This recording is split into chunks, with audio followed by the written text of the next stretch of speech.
पर माउंटेन के अंदर काफी आगे तक पहुंच चुके होते हैं। तभी उनके सामने एक बड़ा सा होल दिखाई देता है। अब उसके अंदर क्या हो सकता है ये देखने के लिए जैसे ही दोनों आगे बढ़ते हैं, अचानक वहां मौजूद चट्टानें टूट कर नीचे गिरने लगती हैं और दोनों सीधे उस होल के अंदर जा गिरते हैं। नीचे पहुंचकर जब वो आसपास देखते हैं तो वहां एक स्केलेटन भी पड़ा हुआ दिखाई देता है। उसी समय आइवान और हाना भी माउंटेन वाली जगह पर पहुंच जाते हैं। वहां बिखरा हुआ सामान देखकर उन्हें तुरंत समझ आ जाता है कि पेली और गस्पार इसी माउंटेन के अंदर गए हैं, इसीलिए युवान भी अंदर जाने की कोशिश करता है। लेकिन हाना उसे रोकते हुए कहती है हमें इस केव के अंदर नहीं जाना चाहिए। फिर वो बताती है कि हवाई के लोगों की एक मान्यता है कि इस तरह के माउंटेन्स बेहद पवित्र होते हैं। इसी वजह से मृत लोगों को सम्मान देने के लिए उनकी डेड बॉडीज को ऐसे माउंटेन्स और केव्स के अंदर रखा जाता है। लेकिन इस समय उनके पास कोई और विकल्प नहीं होता। अगर उन्हें पेली और गास्पर को ढूंढना है तो केव के अंदर जाना ही पड़ेगा। उधर नीचे गिरे हुए पेली और गास्पर को उस स्केलेटन के पास एक गोल्ड रिंग मिलती है। गोल्ड रिंग को देखते ही दोनों समझ जाते हैं कि ट्रेजर यहीं कहीं आसपास छुपा हुआ है। उसी समय पेली और गस्पार को ढूंढते हुए युवान और हाना भी केव के अंदर पहुंच जाते हैं और जोर जोर से उन्हें आवाज लगाने लगते हैं। उनकी आवाज सुनकर पेली और गस्पार भी जवाब देते हैं हम यहाँ हैं। इसके बाद जब वो उन्हें मिली हुई गोल्ड रिंग दिखाते हैं तो आइवाने और हाना को भी यकीन हो जाता है कि इस जगह पर सच में कोई ट्रेजर मौजूद है। उसी समय हमें पता चलता है कि पेली युवाने का फोन अपने साथ लेकर आई थी, लेकिन अब वो पूरी तरह टूट चुका है। यानी अब बाहर किसी से कांटेक्ट करना भी पॉसिबल नहीं है। अब आइवाने और हाना पेली और गास्पार को ऊपर निकालने की कोशिश करते हैं, लेकिन तभी अचानक ऊपर की चट्टानें फिर से टूटने लगती हैं और देखते ही देखते युवाने और हाना भी उसी होल के अंदर गिर जाते हैं। अब चारों लोग उस रहस्यमयी केव के अंदर फंस चुके होते हैं। डायरी के अनुसार ट्रेजर इसी केव के आसपास कहीं छुपा हुआ है, इसलिए वो सोचते हैं कि अगर ट्रेजर मिल जाए तो शायद बाहर निकलने का रास्ता भी मिल सकता है। यही वजह है कि अब सबसे पहले चारों लोग उस ट्रेजर को ढूंढने का फैसला करते हैं।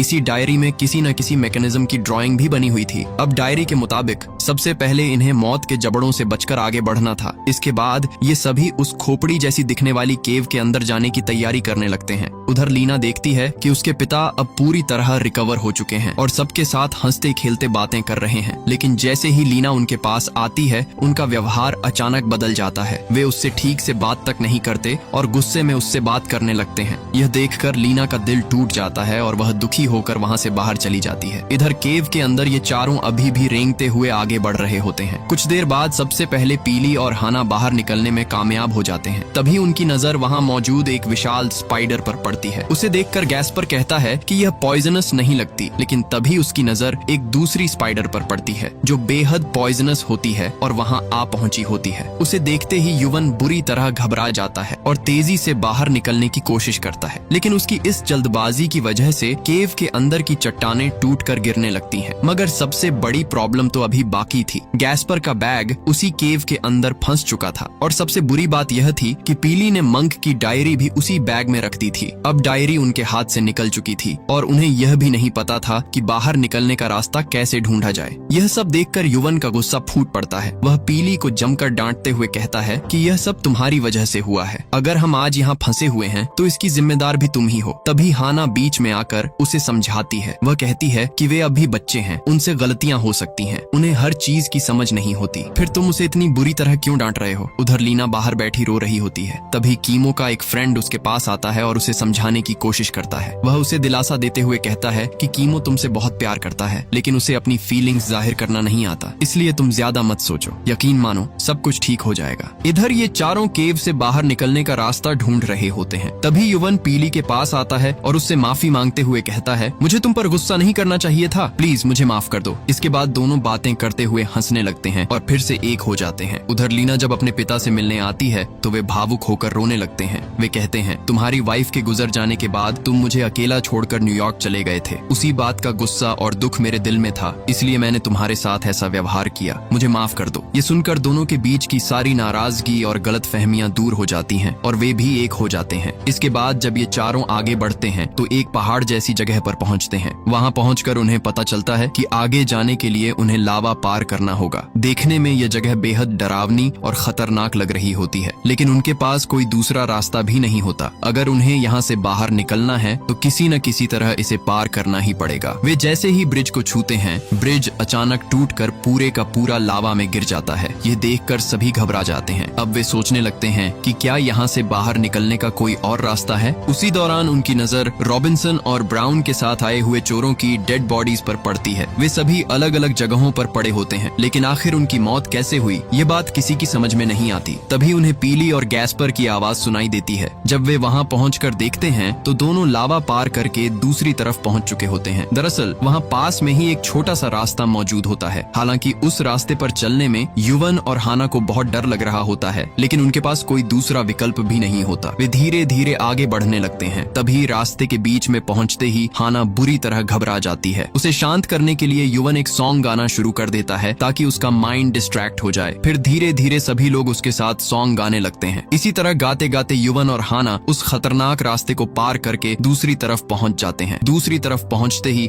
हाना खुशी से युवन को गले लगा लेती है, लेकिन उसी समय युवन को चक्कर आने लगते हैं। वह गैस्पर को अपने पास बुलाकर पूछता है, तुम पहले किसी स्पाइडर के बारे में बता रहे थे ना? असल में हुआ यह होता है कि एक बेहद पॉइजनस स्पाइडर युवन को काट चुकी होती है। यह देखकर गैस्पर उससे कहता है, सबसे पहले तुम्हें तेज बुखार आएगा, फिर जहर धीरे धीरे तुम्हारे शरीर में फैलने लगेगा। हमें तुम्हारा हाथ मेल्ट होने से पहले हॉस्पिटल पहुंचना होगा। इसके बाद दोनों फैसला करते हैं कि इस बात के बारे में पीली और हाना को नहीं बताएंगे, क्योंकि अगर उन्हें पता चल गया तो वे भी घबरा जाएंगे। आगे बढ़ते बढ़ते ये सभी एक पॉन्ड जैसी जगह पर पहुंचते हैं। वहाँ छोटे छोटे पत्थर सितारों की तरह चमक रहे होते हैं। तभी उन्हें एक क्लू मिलता है कि अगर वे पानी के अंदर से जाएं तो शायद बाहर निकलने का रास्ता मिल सकता है। ये पता लगाने के लिए सबसे पहले गैस्पर पानी के अंदर जाता है। थोड़ी देर बाद जब वह वापस आता है तो बताता है कि उसे अंदर से सूरज की रोशनी दिखाई दी थी। ये सुनकर गैस्पर और हाना पानी के अंदर से तैरते हुए दूसरी जगह पहुंच जाते हैं। इसके बाद युवन और पीली भी बिना झगड़ा किए प्यार से और धीरे धीरे पानी के अंदर तैरते हुए दूसरी तरफ पहुंच जाते हैं। उन्हें देखकर साफ पता चल रहा होता है कि भाई बहन के बीच का प्यार भी अब धीरे धीरे बढ़ने लगा है। जैसे ही वे उस जगह को देखते हैं, उन्हें याद आता है कि डायरी में पहले इसी जगह की ड्राइंग दिखाई गई थी, यानी वे आखिरकार उसी जगह पहुंच चुके थे। सूरज की रोशनी देखकर सभी को लगता है कि शायद बाहर निकलने का रास्ता यहीं कहीं होगा, लेकिन जब वे आसपास खोजते हैं तो उन्हें बाहर जाने का कोई रास्ता दिखाई नहीं देता। अब उनके पास सिर्फ एक ही विकल्प बचता है, उन्हें पानी के अंदर जंप करना होगा। वे मदद के लिए कॉल करने के बारे में भी सोचते हैं, लेकिन वहाँ नेटवर्क बिल्कुल भी नहीं मिल रहा होता। इसके बाद हाना युवन से पूछती है, तुम इतने थके हुए क्यों लग रहे हो? तुम ठीक तो हो ना? इस पर युवन कहता है, हाँ मुझे क्या होगा, मैं बिल्कुल ठीक हूँ। और जब हम इन्हें नोटिस